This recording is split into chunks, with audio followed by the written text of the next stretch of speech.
Hey friend, welcome back to the channel. I have to be honest with you, I'm feeling a little bit spicy today. And it's because I'm finally going to summon up enough courage to dive off that deep end in what I'm calling hard to hoop items. There have been a few different things that I have put off trying to learn how to embroider. I have been hesitant because they're not your traditional easy to hoop items. But that all stops today, and here's why. Recently, the brand Sewtech sent me a set of fast frames, which will be really handy for hooping those hard to hoop items. So, since I'm going to be digging into this set today, I figured I'd bring you along with me so we could check it out together and see how it fares. So, without further ado, let's get started.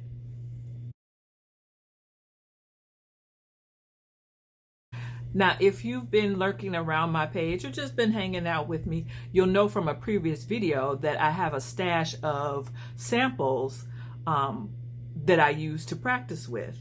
And if you haven't checked out that video, after this one, go check out Practicing for Pennies. That'll give you some tips and pointers on how to practice so that you're not afraid to waste your expensive blanks, and you can get things at a really good price and just practice to your heart's content. So check out that video after this one. But as a result, I have what I call my sample stash, and it's grown a little bit since the last time we talked. But I'm going to pull a few things out of my sample stash. Father's Day is coming up, so one of the things we're going to do is an apron. I'm going to make something for Father's Day. And then we're going to pick out a couple of other harder to hoop items and practice on them. All right, so let's get into the box. They sent over 2 main outer frames and then a total of 6 different magnetic hoop attachments.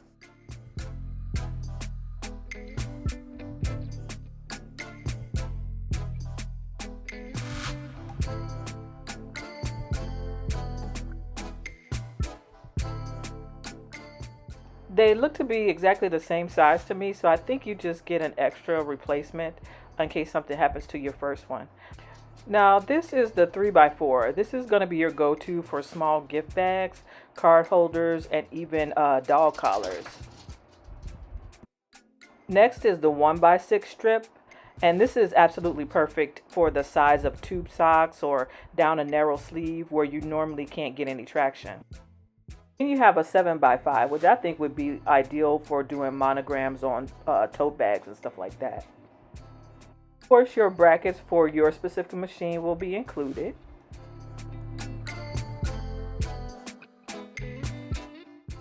You also have a 2x4, which is basically made for little coin purses or small pockets or fanny packs. And then the 5x4, I'm thinking Christmas stockings or back pockets or jeans or something. And then finally, we have the rounded R6 frame. This one is specifically shaped for the curve of hats and beanies, which if you've ever tried to hoop a beanie on a standard flat frame, you know is usually a total nightmare. So we'll see if this actually makes it any easier. But first, I have to be able to get it out of the plastic. And y'all, this magnet is super strong.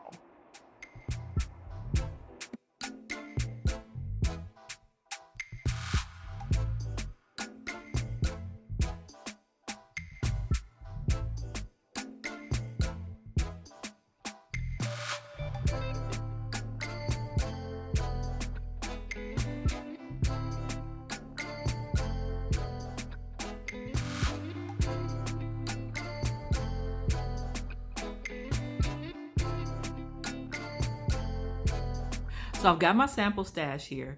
So I'm just going to pick out a few things that I have not hooped yet, but would really pair well with using the fast frames because they don't necessarily fit well in a regular frame. And the first one that I already know that I want to do because Father's Day is coming up, and I am making a barbecue apron for my dad. Now, I thought I was just going to hoop this the regular way, and I actually put it on the hoop earlier thinking that I was just going to hoop it. And then what I realized was that if I hooped it on a standard hoop, I would basically stitch the pocket together, and this would be useless. So this is one instance where the fast frame would come in really handy, because I could go in on the top and have the back side open. So we're going to use, you know, the fast frame for this when we're going to make our apron. The other thing that I thought, not necessarily because there's a backing to it, but Bentley has a little bandana outfit that I got for him for 4th of July. And I want to stitch his name across the side of the bandana. Now, I could put this in a regular hoop or whatever, but I figure since it's going at a kind of like a angle, is going kind of cattywampus, the fast frame would be good for that. So that is going to be item number 2. Now, item number 3, I'm not sure. So let's take a look and see what we can find. I've got some totes here. And actually, totes would really be good. I don't know if I'm ready to do a tote right now. I haven't designed anything for a tote yet. I could just do a name, though. That might be good. So these are some totes. Oh, I think I got it right here. Here are some shirts. And what's popular right now, especially in the bridal niche, is stitching on the sleeve. And not just the sleeve up here, but what is this called? The cuff. Stitching on the cuff. So let's try that. All right. Well, we got our 3 items then. We're going to do a bandana, name on a bandana. We're going to do a design on our apron pocket, right? And then we're going to do a cuff design. So now I am going to hop over to the computer, get my designs ready, and I'll meet you back at the machine. One more thing, or actually 2 more things before I jump into the designs. I just wanted to show you my shirt I made. Can you see it? I had been wanting to make me a Nashville shirt for a while now, and I also wanted to test out these cheetah print blanks, these t-shirts. I got a t-shirt and I got a hoodie. And I really wanted to do something with it because I've been seeing them floating around and I thought they were really cute and I wanted to try it myself. So I made me a Nashville shirt today. So I'll be repping my city out and about, especially this will be great on Broadway. We've got some summer events coming up and I'll be repping Nashville. All right, back to the actual video. So the other thing that I wanted to show you is that I picked out one more item to hoop, because the set comes with this really cool curved fast frame, and that would be perfect for a beanie, I thought. So I'm adding that to the mix as well. One little minor hiccup right out of the gate. There weren't actually any assembly instructions in the box, so I ended up reaching out to the brand and they quickly sent over a YouTube link to show how it all goes together. Turns out it's pretty straightforward anyway, so it wasn't really a problem. And now I'm just going to proceed to line up the brackets on the outer frame. You just want to make sure everything faces the right way so it connects to the machine properly. It's just a few screws, nothing crazy. And once the brackets are locked down, switching between the different hoop sizes later is going to be super fast because the main frame stays ready to go.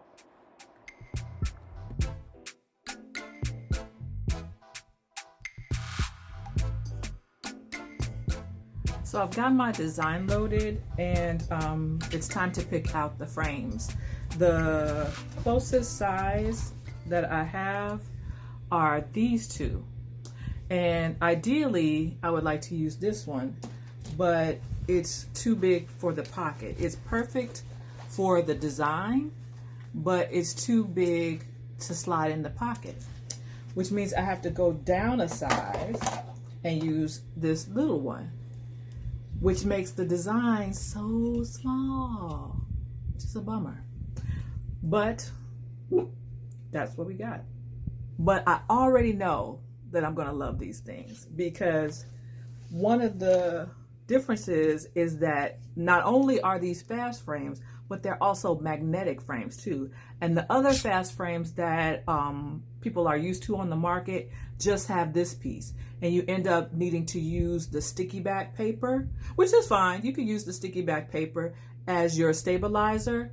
But when you have the fast frame, the magnetic frame, you can use whatever you want. You're not restricted. And it grabs on tight, you know, so your stabilizer is in place and it's not moving, it's not going anywhere. So I love that. Big ups to Sewtech for thinking that through, because that definitely is a plus.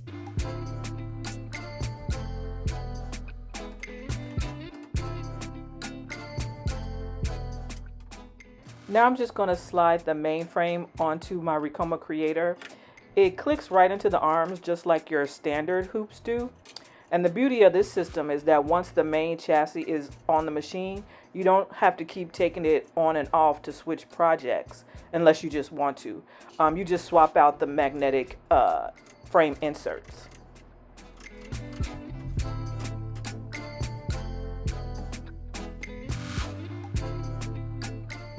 So first up is the apron, and usually, you know, adjusting regular hoops on denim and stuff is a real pain. But with this, we're just gonna lay it flat and drop the magnetic hoop on the top of the frame. And it's locked in. No squeezing, no slipping, just perfectly taut.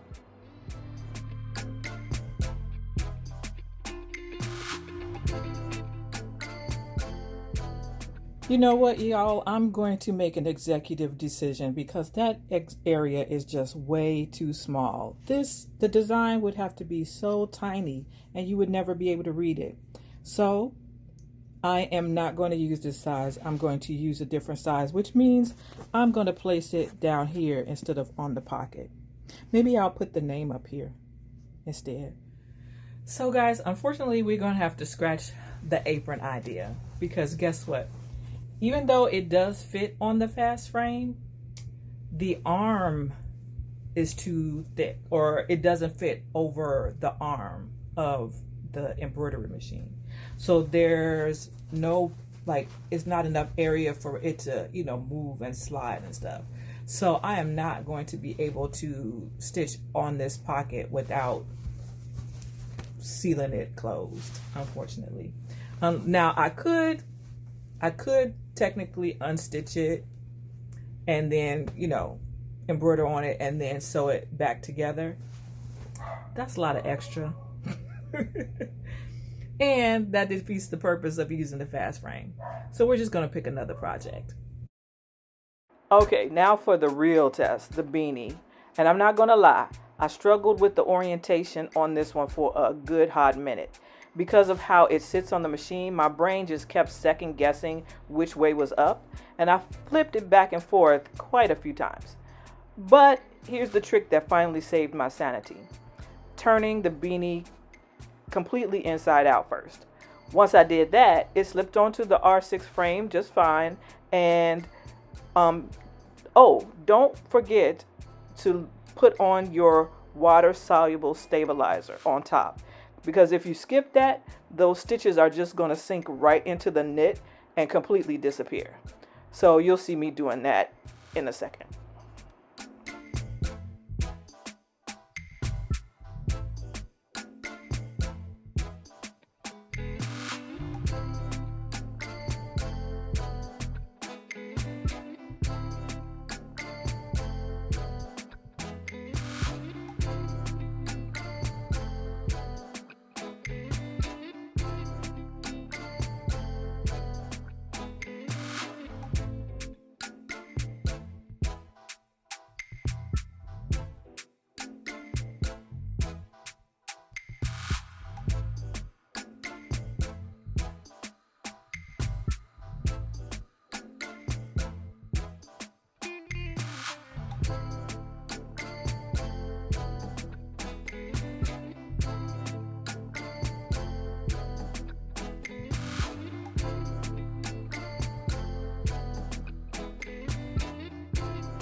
And look at that. The beanie finished up and it honestly turned out absolutely perfect. The text is crisp, no puckering at all, and I'm super happy with how clean the look is. Alright, so one down, and now let's move on to the bandana. And I wanted to show you a few different angles of this stitching out because it's just so satisfying to watch. When you're working with lightweight materials like this, getting the tension right can be a little tricky. If it's too tight, it puckers. If it's too loose, the design shifts. And I'll show you something about that later. But with these fast frames, you just smooth the fabric down on the lower frame and snap the tap magnets down. And it holds everything perfectly flat without distorting the fabric. You also don't get those annoying permanent hoop burns that traditional plastic hoops tend to leave behind on delicate blanks. It just glides through the machine smoothly. And I really like the way it turned out. It's going to go really cute with his little Liberty hat.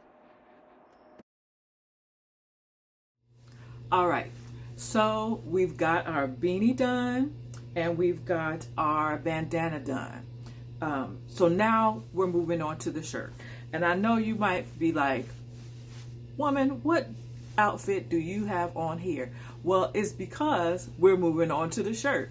And since I'm going to embroider on the cuff, I don't want to just randomly pick a place because you know your cuffs, the front falls in a certain area. So I want to get an idea of where it's going to fall front facing so that it can be visible when my arms are down.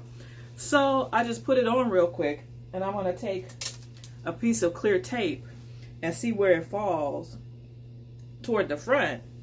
So I'm like lifting it up like this, and I kind of want it to, face out towards you, as opposed to like if I went equally in the middle, it might face off, like to the side or something, but I want it to face toward the front. So I am going to just put my piece of tape here because that's kind of where I want it to fall when my arm is down. And that way, when I take it off, I'll know. So that's why I look like this.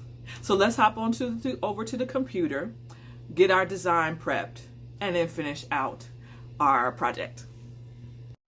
So I'm using Embroidery to digitize a quick custom shirt cuff design.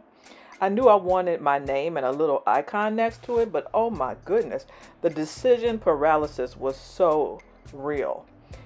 It's the absolute worst when you have a massive library of design files because you just sit there clicking through options for hours and hours. I finally forced myself to just pick something, so I went with a birth month flower. My birth month is April, so I chose the tulip, which I think is going to look really delicate and clean on the sleeve.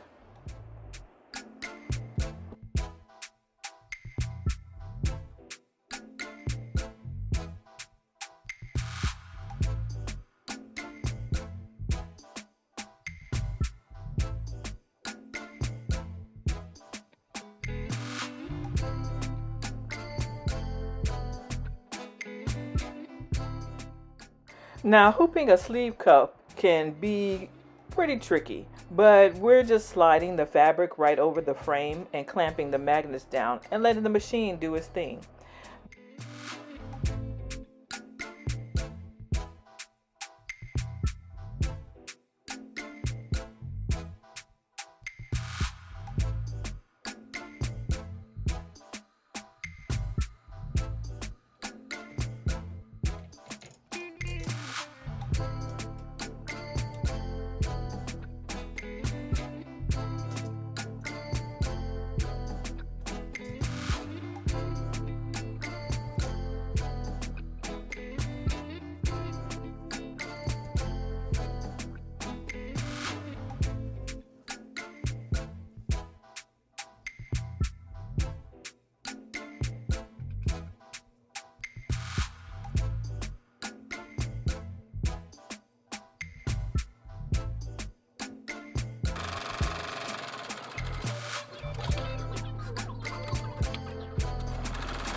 Okay, well, let's get it off the machine and check out the final results. Pretty cute, huh?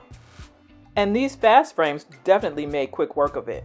Now, if you're watching this because you're serious about turning your machine into actual embroidery income, I put something together for you. It's called the Embroidery Business Quick Start Kit. It's everything I wish I had when I was trying to go from practicing to actually getting paid. We're talking about pricing, pitching, your first 5 clients, laid out in a step-by-step roadmap. I'll link it in the description below if you're interested. Okay, let's get back to it. So we did our beanie. We did our bandana for my bents. And we did our sleeve on our Oxford shirt. Now, my beanie turned out great, actually. I'm really happy. I kind of am going to enjoy wearing this during the winter time and just let everybody know without saying a word that I am so unbothered. Now, I did want to show you something about the bandana. If you look up close, editing K might insert an overhead so you can see a little bit better. But if you look up close at the top, you'll notice some puckering right here. So let's take a look at why that happened. If you look at the back, you'll see where my stabilizer was placed. And when I framed it out, I had to go up higher to make sure that it would not touch the hoop. And I forgot to double check where that stabilizer actually was. So I ended up going too high on, above the stabilizer. And that's why, because this is a really thin fabric, that's why you have that puckering at the top of the B and the top of the L. So for future, just be mindful when you're trying to find your trace, when you're doing your trace, make sure that it's still fully loaded. I kind of cheated a little bit and used a scrap piece of stabilizer thinking that I had covered the whole area, and because I missed that area, that's why I did that. And then on the sleeve, I forgot to turn it upside down. So my name is facing me and I don't need to read it. I want the other people to read it. So this really should have been upside down, even though the stitch out was fine. Except for this little registration thing that I'll tell you about in a minute. Even though the stitching was fine, it was the wrong orientation. So just things to note for future. But here's where I want to connect the dots for you. Because once you can hoop almost anything, totes, can koozies, sleeves, beanies, you open yourself up to a whole new category of clients. Corporate gifting, event merchandise, athletic teams, those are all orders that really move the needle financially. And if you want the full roadmap for finding those clients, check out that business starter kit that I told you about. Now for the bigger question, is the Sewtech magnetic fast frame kit worth it? And here's my honest feedback. Real talk, I love these frames. Love, love, love. They just make perfect sense in my opinion, because with those traditional frames, they're great, but you have to use the sticky back stabilizer. You're spraying basting spray all over. They get all gunky. You then have to clip them. That's extra steps, and you're restricted to the type of stabilizer you can use. The fact that these are magnetic on top of being the fast frame, that's a 1-2 punch. Again, you're not restricted by stabilizer types. And they grip really nice. I'm talking about that drum beat, really taut sound that we like to get when we hoop our items. You get that. And so you can hoop your items fast, like fast. Plus the setup is easy. I didn't have to do anything too convoluted on my machine in order to add the hoop to my hoop library. I just went into the other section, added, gave it a name, told it what the dimensions were. Now each time, because there's different hoop attachments, each time I'm going to make sure, that I trace it, and make sure that it's framed within that working area. You do have to make sure about that. But there's nothing really too detailed about adding it to your machine. Now, because you know I like to give you the real deal here on this channel, there was one con that I want to tell you about. You have to double check that you've tightened that back screw very, very well, as far as you can go. If you don't, the frame, like this part, this frame part might dip a little bit, which will cause your registration to go off. And we don't want that. In fact, I noticed that happening when I was doing the sleeve, and as you can see, the inside of the flower got off registration. So you always want to make sure, that this is tightened as tight as possibly can, and that there is no give. Okay? Because also, if this does dip down, because it's magnetic, it'll tend to want to stick to your arm, which again will, interfere with your registration. So you do want to make sure about that. So don't be like me, friends. Make sure it's really tight. Other than that, like I said, this is a must-have for me, and I'm so glad that these were sent to me for a review, and I had the opportunity to test them out and basically let you guys know what they could do. You get a full set of 6 pieces, and I'll insert a screen of the different sizes that come with.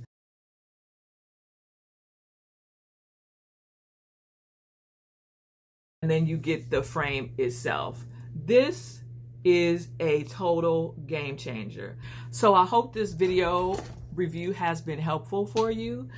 I hope that you have more confidence now in embroidering your hard to hoop items and not holding yourself back on all the different things that you can embroider, because now we have a solution, and a really, really good solution for those hard to hoop items. Now, Bentley has entered the chat, and he says that he wants to show you his new outfit. So I'll let you see his outfit before we get out of here.